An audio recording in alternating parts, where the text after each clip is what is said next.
তোমরা বারবার আমার কাছে জানতে চাও যে কলকার জন্য বেস্ট তুলি কোনটা, বা দিদি তুমি কোন তুলি দিয়ে ইউজ করো, কত নাম্বারের তুলি।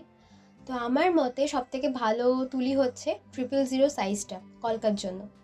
আর শুধু এটাই নয়, তোমাদের আরও একটা প্রশ্ন ছিল যে সিনথেটিক হেয়ার নাকি ন্যাচারাল হেয়ার কোনটা বেটার হবে। দেখো, অবভিয়াসলি ন্যাচারাল হেয়ারটাই সবথেকে ভালো হয়, তাতে তুলির টান খুব ভালো আসে। তবে আমার কাছে বা আমার কাজে সিনথেটিক হোক বা ন্যাচারাল হেয়ার হোক তেমন খুব একটা প্রভাব ফেলে না।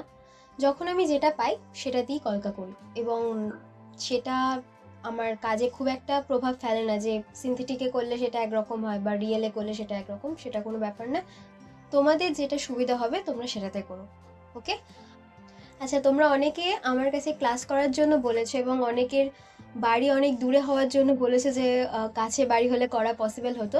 তবে কোনো চিন্তা নেই, আমি কিন্তু অনলাইনেও ক্লাস করাই, তোমরা চাইলে আমার অনলাইন ক্লাসেও জয়েন করতে পারো। আরও যদি ডিটেলসে জিনিসটা জানতে চাও, অবভিয়াসলি আমাকে হোয়াটসঅ্যাপ করো 76799496 0, এটাই নাম্বারে। অবভিয়াসলি আমি ক্যাপশানে এই নাম্বারটাই দিয়ে দেবো। আর তোমাদের এই কলকা রিলেটেড কোনো প্রশ্ন থাকলে অবভিয়াসলি আমাকে কিন্তু কমেন্টে, ইনবক্সে কিংবা হোয়াটসঅ্যাপ করতে পারো। ওকে, চলো আজকের জন্য টাটা, পরে আসবো আবার একটা প্রশ্ন নিয়ে।